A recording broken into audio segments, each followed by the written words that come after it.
네, 안녕하세요. 국군의 날 엄청난 그런 퍼레이드가 벌어지는데 사실 이것이 한국과 같은 서방 선진국에서는 굉장히 예외적인 일이죠. 이게 무슨 어떤 의미인지 좀 짚어보면서 이것과 관계돼서 이제 핵무장 이런 얘기도 같이 해야 되니까 요새 조선일보 출신 유용원 의원이 불장난이 심합니다. 그 내막을 좀 밝혀보도록 하겠습니다. 그런데 오늘 이제 이걸 하려고 딱 보니까 느닷없이 그 체코 방문 때 이 김태효 안보실 차장이 애국가 연주를 할 때 가슴에 손을 안 얹고 그냥 뻣뻣이 이렇게 잘 서 있었다. 그리고 약간 뭐가 좀 어색한지 약간 옆을 좀 봤다. 뭐 이런 그걸 가지고 이제 박선원이 민주당의 의원이 박선원이 국가관이 글러먹었고 어쩌고 저쩌고 하면서 김태효 파문 의원 서명을 50여 명을 받아가지고 제출을 했어요. 이게 좀 웃기는 게 박선원은 뭐 언론에 보면은 가끔 국정원 요원 출신 박선원인데 박선원은 국정원 요원 출신이 아니고요. 주사파가 연세대를 장악했을 그 무렵에 연세대 찐 운동권입니다. 그래서 노무현 때 청와대 행정관을 했고요. 그리고 나서 브리킹스 연구소에 있으면서 천안함 괴담을 사실 주도한 인물입니다. 왜 그러냐면 천안함 괴담이 그때 힘을 받았던 이유가 미국이 만약에 이거는 북한 소행으로 보인다, 그렇게 볼 수밖에 없다, 이렇게 발표를 했으면 괴담이 있을 수가 없어요.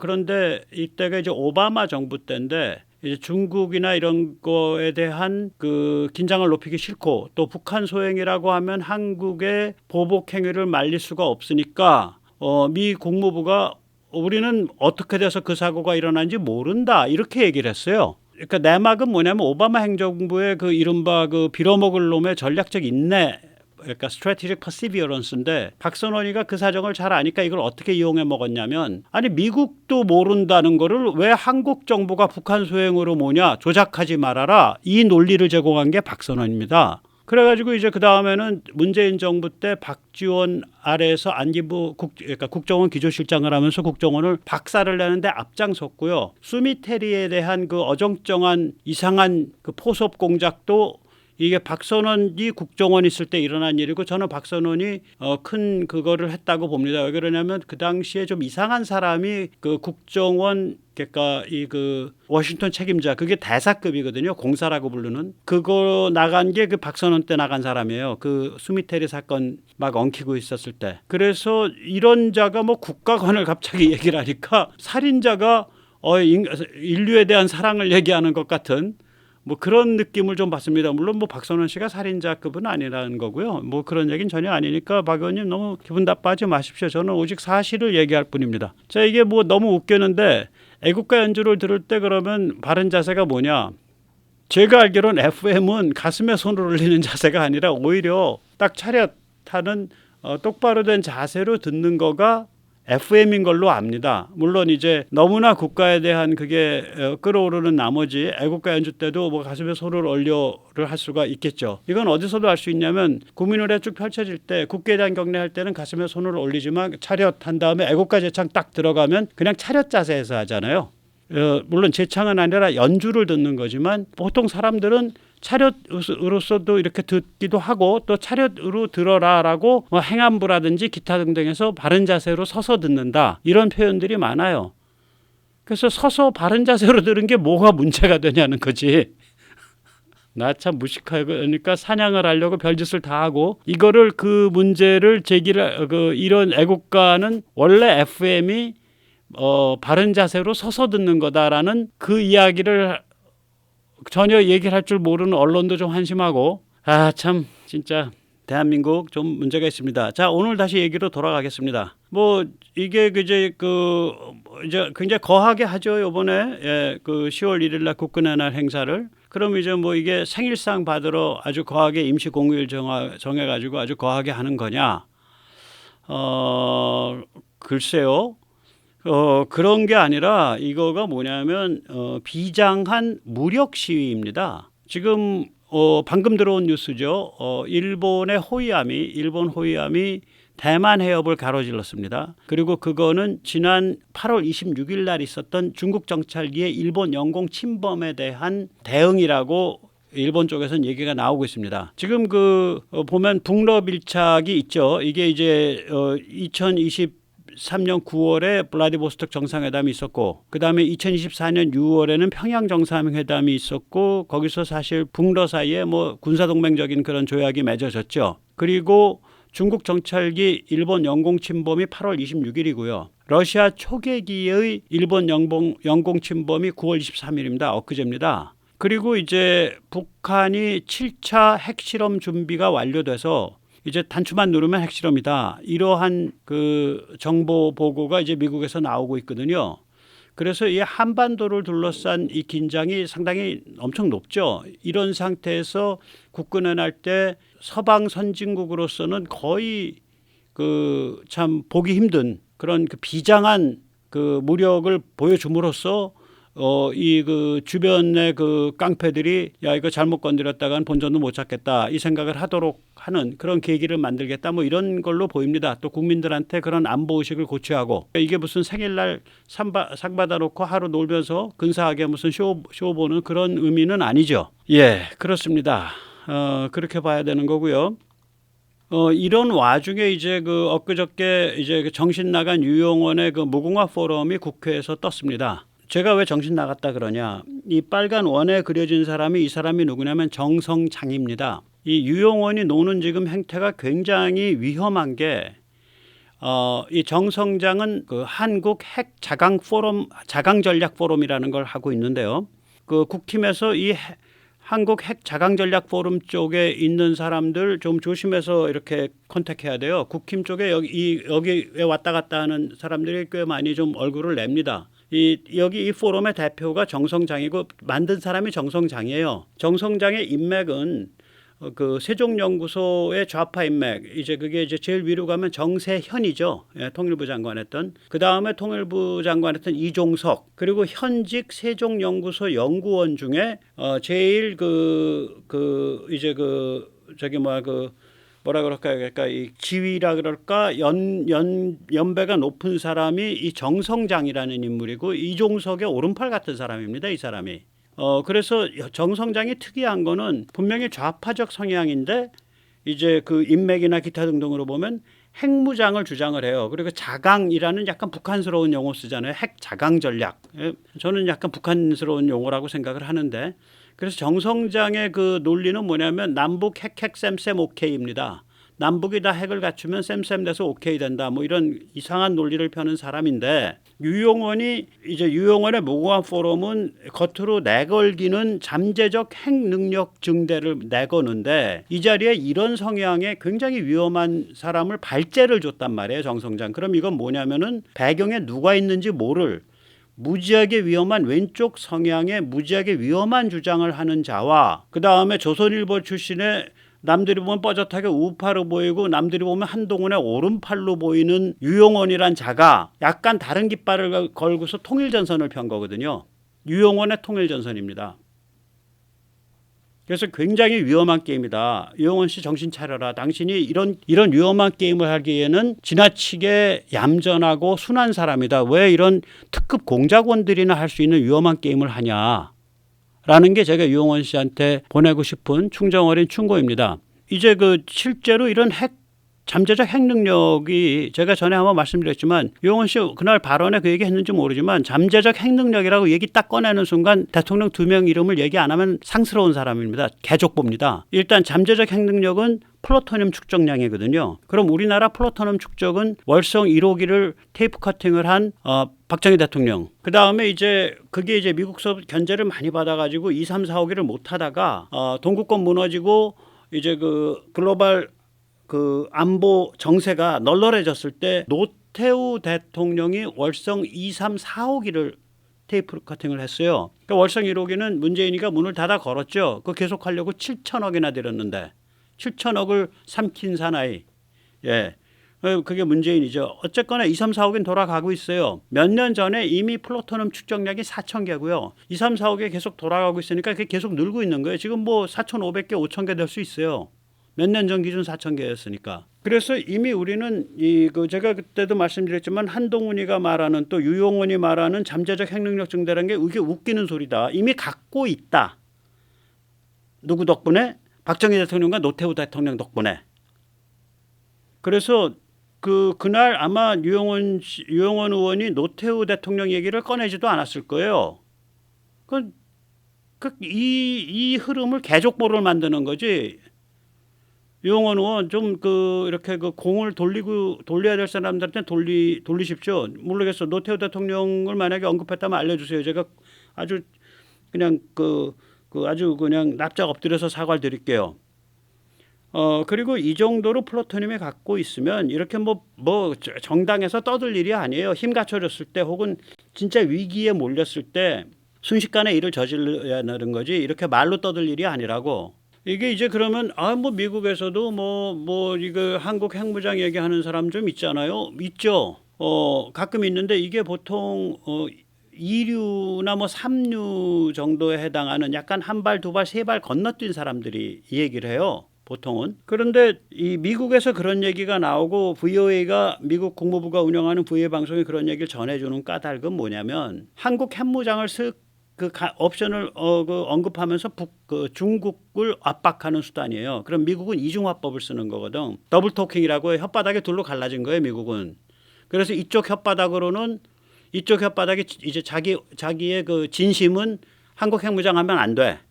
우리가 해구산 제공할게인데 다른 쪽 혓바닥으로는 한국 핵무장 검토할 수 있어 이렇게 약한 소리를 내는 거예요. 그게 미국의 이중화법이거든요. 미국은 그럴 수 있지. 한국이 이중화법을 따라서 하냐고. 약한 소리 내는 게 이게 그러면 유용원이냐고. 요 둘로 갈라진 혓바닥 중에 이 약한 소리 쪽이. 아니에요. 한국은 그렇게 이중화법 하면 안 돼요. 이게 왜 그러냐면 한국 안에서 특히 이른바 이제 저쪽이랑 각을 세우고 있는 자유공화 성향이 있다라고 생각되는 국힘이 과연 국힘이 자유공화를 얼마나 이해하고 있는지 모르겠습니다만은 저는 보수나 이런 건 다 모르겠고 자유공화 성향이 있는 국힘이 저는 보수는 정치적 보수주의는 잘 모르겠고 저는 사회적 도덕적 보수주의자예요. 아무튼 간에 국힘의 이런 사람들이 자꾸 이 얘기를 하면 국제사회와 미국의 신뢰가 일본이나 한국의 좌파한테 가요. 그래서 이게 한미 공조가 어그러지고 이게 그래서 굉장히 안 좋은 수순이라는 거예요. 유영원 씨 알만한 사람이 왜 그래 이거. 유영원 의원 그렇게 살면 안 됩니다. 조선일보에서 무슨 지령을 받았는지 한동훈한테 무슨 지령을 받았는지 모르지만 안 되는 거예요. 여기서 잠시 세뇌탈출 자유구독료 부탁 말씀 올리고 좀 더 자세한 사정을 짚어보도록 하겠습니다.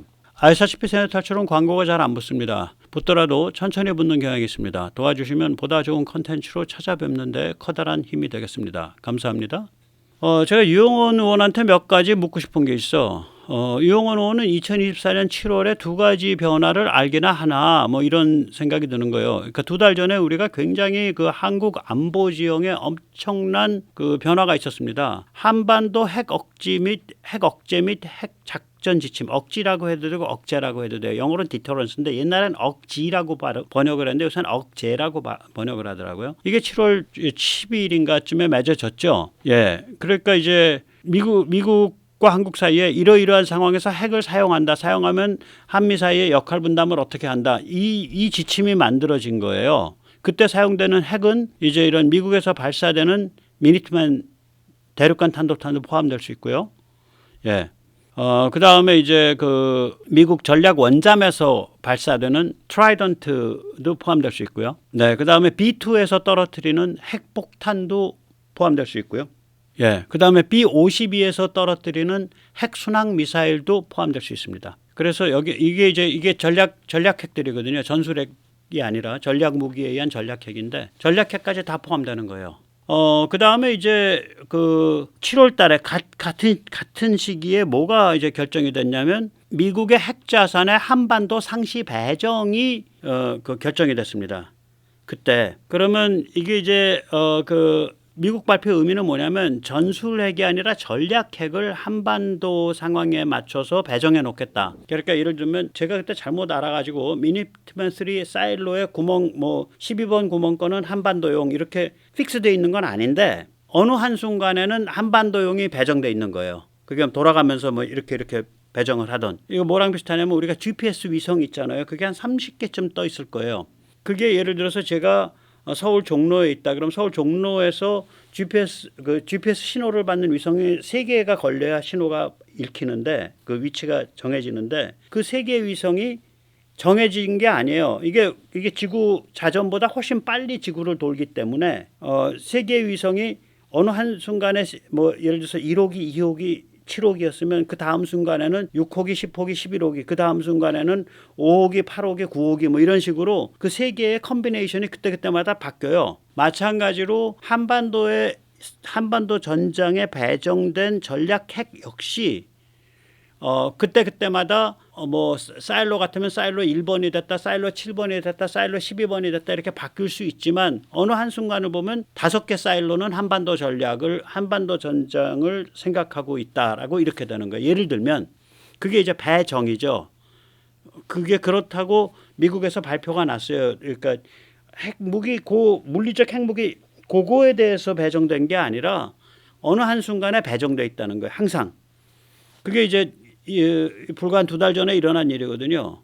이게 이제 전술핵이 아니라 전략핵이란 말이에요. 그럼 미국의 여기서 우리가 잠시 미국의 전략핵이 뭐냐? 이게 이제 제가 하나 까먹었는데 여기 비행기를 하나 까먹었죠. 지금 방금 말씀드렸듯이 사일로에서 발사되는 ICBM 미니트맨이죠. 예. 그 다음에 이제 오하이오 전략 원잠에서 발사되는 SLBM 이게 그 부산에 들어왔을 때 윤 대통령이 탑승한 적 있죠. 이게 물 밖으로 잘 안 드러나는 애예요. 굉장히 예외적인 케이스입니다. 그리고 이제 폭격기로는 B2와 B52H입니다. 2가지인데 여기 제가 쓰기는 B52H만 써놨죠. 이게 칸이 부족해서 그것만 썼어요. 좀 다루는 핵무기가 다릅니다. B52는 이게 한 5, 60년 된 비행기죠. 이거 B52는 얘는 스텔스가 아니잖아요. 그래서 얘는 스탠드오프예요. 그러니까 멀리 떨어져 가지고 한 2,000km, 1,500km 떨어져 가지고 순항 미사일로 때립니다. B52에서 발사되는 핵무기는 순항 미사일입니다. 반면에 B2에서 사용되는 핵무기는 중력 낙하 폭탄이에요. 얘는 스텔스여 갖고 B2에서 발사되는 건 B2는 이제 스텔스니까 적 상공까지 갈 수 있잖아요. 그래서 B2에서 사용되는 핵무기는 중력 낙하 폭탄입니다. 그래서 비행기 쪽에 B52H와 B2, 그 다음에 잠수함 쪽에 전략 원잠, 그 다음에 땅에 있는 ICBM 사일로 이 3가지가 뉴클리어 트라이던트, 미국의 핵 억지 삼지창이라고 불립니다. 이거가 한반도 용어로 이게 이거 단지 그 중에 전략 원잠과 사일로만인지 이런 식으로 상시 배정돼 있다는 거예요. 그게 이제 불과 2달 전에 일어난 일이거든요. 그럼 이제 유영원 기자한테 묻고 싶은 게 지금 상황이 이런데 이럼에도 불구하고 우리가 여러 가지 어떤 동맹 관계의 마찰이나 혹은 더 나아가서 미국이 그러니까 국힘이 아니라 민주당 또 미국이 한국이 아니라 일본을 더 선호하게 만드는 그런 위험한 짓을 얻는 것도 별로 없는데 왜냐하면 핵 잠재력이라는 건 이미 있는 건데 재처리 능력 그거 잠깐 더 땡겨보겠다고 그렇게까지 지금 서두를 일이냐 이 와중에 라고 유 의원한테 묻고 싶은 거지. 글쎄요. 거기다가 유 의원은 이제 이런 언론의 용어부터 좀 정리를 해주셔야 될 것 같아. 유 의원의 친정인 조선일보 보세요. 배치라 그러잖아요. 배치가 아닙니다. 배정이에요. 그러니까 영어로 deploy라 그러면은 이 경우에는 한국말에서는 배정으로 표현을 해줘야 돼요. 배치가 아니라 배치, 배정. 참 그렇죠. 그 다음에 이제 유용원 여기서 보면 KDI도 그래. KDI 한국개발연구원인데 배정이거든요. 전략핵을 어떻게 따로 한국을 위해서 따로 구덩이 파서 따로 묻어요? 사일로를 원자력 잠수함을 한국을 위해서 딱 동해 바다 거기만 있으라 그래? 트라이던트 미사일이 거의 한 14,000km 갈 텐데 12,000km, 14,000km 그 SLBM에서 쏘는 게 근데 동해에만 있으라 그래? 그럴 수 없잖아요. 원자력 잠수 그 전략 원잠의 장점은 얘가 어디 있는지 모른다는 게 장점이거든요. 근데 그걸 그렇게 좁혀버리면 어떡해? 그래서 이 배치란 말이 이 문맥에 안 맞는다고요. 그럼 영어에서 이걸 배치를 뜻하는 디플로이가 사용됐을 수 있거든요. 그러더라도 그건 배정으로 우리말에는 번역을 해주는 게 맞죠. 자, 또 유영호 노한테 묻는 거 이거죠. 유원, 미국 ICBM이 평양 때리는데 몇 분 걸릴 것 같아?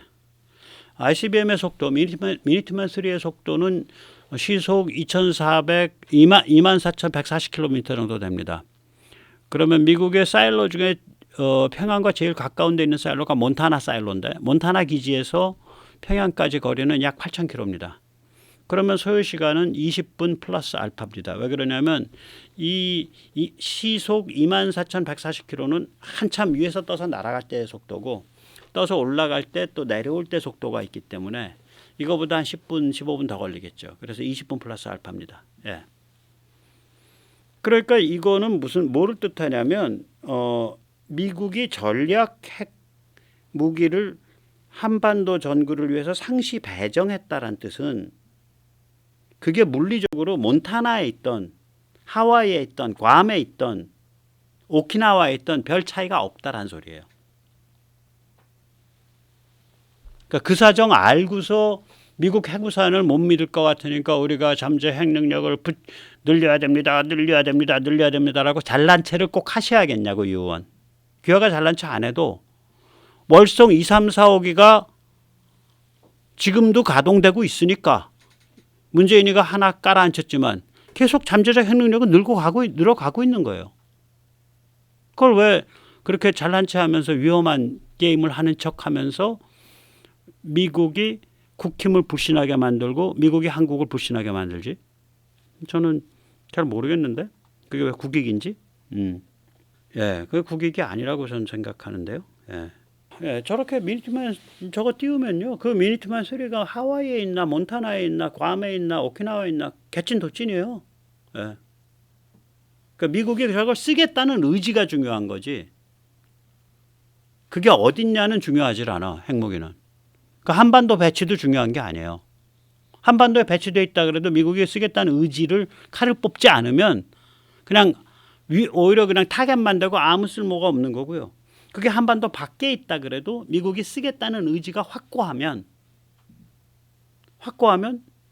그러니까 미국이 한국을 상실하면 도저히 안 된다. 한국이 저게 그렇게 파괴됐을 때 혹은 파괴 위험에 있을 때 미국이 안 쓰면은 그건 이미 미국이 나라 간판 내려야 되는 그런 상황이다라고 우리가 상황을 만들어 가면 되는 거예요.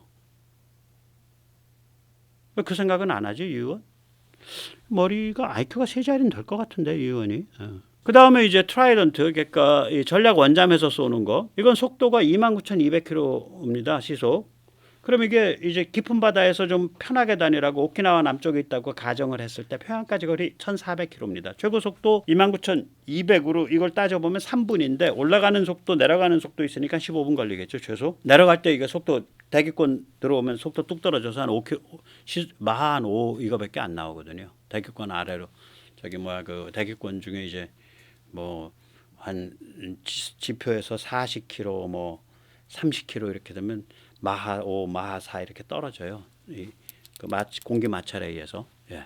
그래서 다시 한번 말씀드리면 미국이 사용하겠다는 의지가 중요하지. 일단 그 의지가 있으면 그게 오키나와에 있냐, 뭐 오키나와 밑에 바닷속에 있냐, 뭐 하와이에 있냐, 괌에 있냐, 몬타나에 있냐는 아무 문제가 안 되는 거예요. 한반도에 있더라도 미국이 사용하겠다는 의지가 없으면 말짱 꽝이에요. 그러니까 우리는 미국이 사용하는 의지가 있냐 없냐 이걸 체크를 해야 돼. 그리고 미국이 사용할 의지를 확고하게 다지게 하려면 우리가 어떻게 해야 되냐, 여기에 머리를 써야 돼요. 유 의원님, 그 좋은 머리 거기에 좀 쓰시지. 조선일보나 뭐 한동훈한테 이상한 거 오다 받아가지고 이상한 짓 하지 마시고. 자, 그럼 이제 또 하나, 여기 이제 그 유 의원이 불러 모은 사람들 중에 뭐 전술핵 재배치 주장한 사람도 있고, 아까 그 발제자는 또 그 대표 발표자는 또 핵 자강 포럼의 그 정성장이라는 아주 위험한 왼쪽 계열 이종석의 오른팔 같은 사람이거든요. 그야말로 좌우 합작 전선을 만들었네, 핵무장. 참나. 이 전술핵은 전부 지금 현재 미국이 가지고 있는 전술핵은 공중투하 폭탄이에요. 비행기로 떨어뜨리는 거. 그러면 이제 어떤 미국은 공군기지 중심으로 저장고를 지어야 되는데 이 저장고를 지으는 것에 지자체장이나 그 주민이 동의하겠냐? 그래서 그 전술핵 그 홍준표 같은 사람 말하는 거 보면 그럼 대구에서 동의하실 거요? 대구 사람 동의서 받고 기와 동의서 받아가지고 얘기하세요. 아 그거 군산 미군 기지 크잖아. 군산에서 해야지. 군산 사람들부터 반대하면 또 앉아가지고 이빨 쑤시면서 홍준표 그 7시 사람들 그래 뭐 이러고 치울 거냐고. 오산에서 한다 그러면 오산 다 반대할 텐데. 그러니까 지자체 주민 및 지자체장 및 지역구 국회의원. 이거 뭐 전술핵 배치 주장하는 사람들은요 우리 지역구 배치해서 저장고 지으세요라고부터 먼저 내놓고 얘기하시라고 국회의원님들. 우리는 좀 아니고 뭐 참 이거 그러면 이게 이제 북한과 중국의 타격 1번이거든 이거는. 그러니까 미국 전술핵은 폭탄이니까. 그 중력 낙하 폭탄이에요. 뭐 쏘는 건 없어요 미국 전술핵에는. 예. 제가 여러 번 보여드렸죠 이렇게. 돌면서 45도로 입사해서 땅속으로 들어가서 터지는 거. 그래서 지중 충격파 일으켜서 지표 폭발 대비 파괴력이 한 15배에서 20배 정도 커지는 거. 그게 미국의 B-61 패밀리가 그렇거든요. 그 B-61 12 지금 13 개발 중이고 그거보다 훨씬 큰 거. 그래서 그런 것들이에요. 전부 전술핵은 그거밖에 없어요. 지금 미국은.